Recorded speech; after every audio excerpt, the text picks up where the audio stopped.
জায়গা যেরকম ঠিক কিনা প্রভু দুনিয়াতে শুনেছি তোমার নাম রহমান আছে রহিম আছে আল্লাহ রহমান রহিম নামের দয়া নাকি অনেক বেশি বড় আল্লাহ এত বড় মায়া দয়া থাকতে একটা নেকির জন্য জাহান্নামে কেন যেতে হবে আল্লাহ দয়া মায়া করা একটা নেকি কি আমাকে ছাড় দেওয়া যায় না মাফ করে দেওয়া যায় না ভাইয়ারা আমার এই কথাটা বলার সঙ্গে সঙ্গে আল্লাহর রহমতের সাগরে ঢেউ উঠে যাবে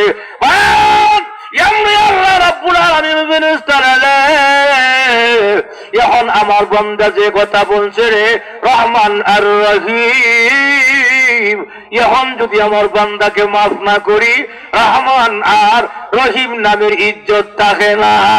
সুবহানাল্লাহ এই ফেরেশতারা আমার বান্দাকে মাফের ব্যবস্থা করো এই কথাটা বলার সঙ্গে সঙ্গে পিছন দিক তুমি ফেরেশতাইও আইকেবো কেউ সকরিলি ভাই বলানি বেশি বলা না ককেরে একটা নেকি লেগে যাও না তখন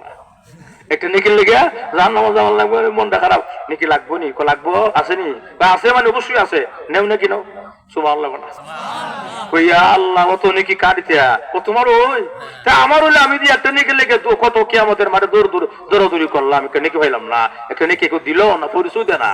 তুমি না একটু আগে কইছিলা আল্লাহ রহমান সুবহানাল্লাহ আল্লাহ রহমান রহিম নামের দয়া তোমার মাফ করছে সুবহানাল্লাহ এখন এই অবস্থা বান্দা মুসকি হাসি মারবো নাকি বল বুঝছি রে ফেরেশতা বুঝছি মনটা শান্তি হয়েছে কিন্তু আরো শান্তি হইব পুরাপুরি যদি কও এই আমলটা দুনিয়ার জমিনে কই করছিলাম জায়গার নামটা কইলে সুবহানাল্লাহ আল্লাহ শুনো ওই যে দুনিয়ার জমিনে সুনামগঞ্জ জেলার জামালগঞ্জ থানা আল কাসিম ইসলামী যুব সংঘের মাহফিল হয়েছিল রে বান্দা রে ওই মাহফিলে বসছিলে দুনিয়ার কাউকে দেখানোর জন্য নয় আরামের ঘুমকে হারাম করে আরামের বিছানাকে লাথি মেরে দোকানপাট বন্ধ করে ব্যবসা বাণিজ্য বন্ধ করে বসা ছিলে আল্লাহকে সন্তুষ্টি করার আশায় জান্নাতের আশায় আরে বান্দা ওই মাহফিলে বসাকে পছন্দ করে মহান আল্লাহ তোমাকে বিশাল বড় নেকের পাহাড় দান করেছে আল্লাহ